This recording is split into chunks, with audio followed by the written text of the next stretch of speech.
Sithi ke namhlanje kutshalwa inkosi uMakhoba kaDlamini uSibalikhulu uMdlovu uMagaduzela isizwe sikaDlamini wokuqala phansi kwenkosi enkulu uNgqolombutho Dlamini kaMelizwe Dlamini imbube yasenhlangwini. Silapha ke kwisizwe sasenhlangwini nathi sithe masizoqala emswaneni bese kuba ukhuluma inhlangano efinyeziwe abbreviate ngalendlela AYIL okunikiwe BAM. Siyabonga. Ndizathi gqaba ke ndizame ukubulisa amakhosi noba ndingaziwacalucalula. Kunezizwe ezininzi eziphakathi kwethu. Isizwe sasenhlangwini, oDlamini waseSwatini baphakathi kwethu. Amazizi abuya eEastern Cape, inkosi zamatolo zilapha, ezamampondomise zilapha,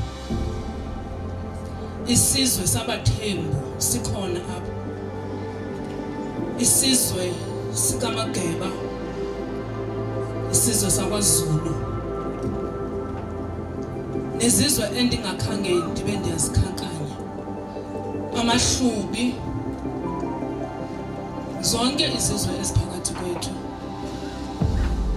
Ndicela ukunibulisa ndingakhahleli, kodwa ndinibulise egameni lamakhosi amakhulu alwele isizwe sethu iAfrika.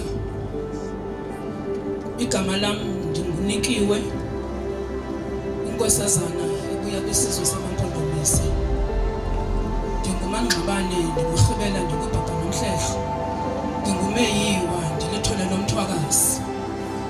Ndize apha ke ndimele umbutho obizwa iAfrican Indigenous Leaders, umbutho ohlanganisa amakhosi wesizwe iAfrika. Uthi umprofeti okanye imboni isanusi umkhulu uCredo Mutwa uthi iAfrika it is a country. Sinyathela ke kulo mazwi wakhe wentobana iAfrika ayo continent, it's a country made of 54 provinces. Thina ke sikule region isezantsi kweAfrika, asinagama.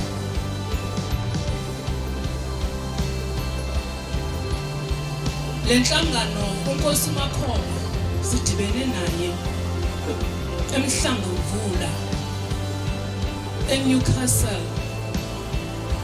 kwesikamntwana inkosi uMenziwe inkosi ehamba nenkosi yamakhosi nesizwe sasenhlangwini beyocelebrate izinkcubeko. Ngalomhla bathe xa bafika sendiphaya ngokubizwa inkosi uMenziwe. Ndacacisa ngenhlelo ze-African Indigenous Leaders injongo zazo. Ngela xesha ke besisitsho sisithi it's African Young Indigenous Leaders, kodwa singathi youth, sisithi young kuba sifuna usupporta amakhosi kakhulu la asematsha, asene-energy yokutshintsha izinto phakathi kwe-communities, nokuba neminqweno yokuhlangana namanye amakhosi weAfrika ukwenzela into yobana siphuhlise isizwekazi sethu.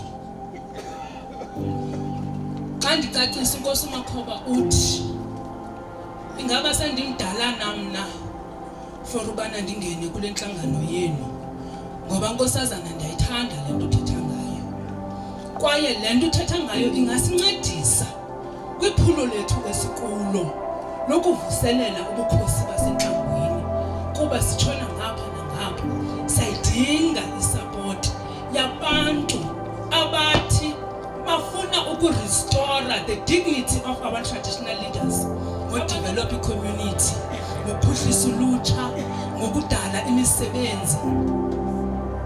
Inkosi engahlalanga yathi yona ifuna istipend sikarhulumente. Inkosi engahlalanga yathi yizani nizise inkomo kum, ndifuna into ezithile ebantwini. Inkosi esebenzele uluntu lwayo. Zinkosi ke esizifunayo ezi.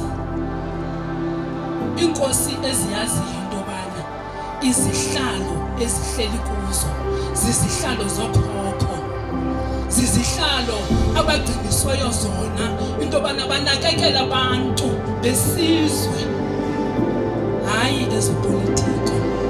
Inkosi azipolitiki ziyenza.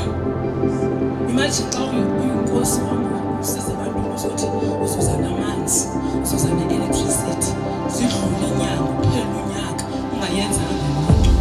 Awuhlonitshwa kanjani ngabantu bakho? Inkosi ngezenzo, ngoba isihlalo phezu kwaso sisihlalo sokwenza izinto